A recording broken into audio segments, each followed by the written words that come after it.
বগাবাড়ি বাজার সংলগ্ন বসুন্ধরা মাঠে পবিত্র ঈদ উল আজহা উপলক্ষে গরু ছাগলের হাটের পক্ষ থেকে অগ্রিম ঈদের শুভেচ্ছা ও অভিনন্দন। হা হা হা হা।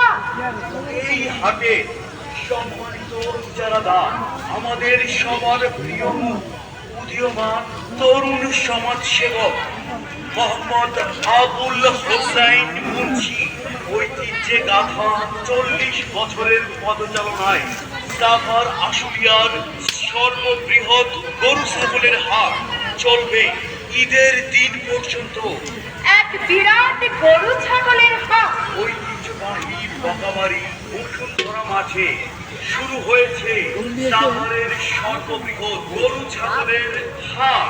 এই হাটে সম্মানিত ইজারাদার আমাদের সবার প্রিয় উদীয়মান তরুণ সমাজসেবক মোহাম্মদ আবুল হোসাইন মুন্সি। মোহাম্মদ আবুল হোসাইন মুন্সি ভাইয়ের পক্ষ থেকে সবাইকে জানাই পবিত্র ঈদের অগ্রিম শুভেচ্ছা। ঈদ মুবারক।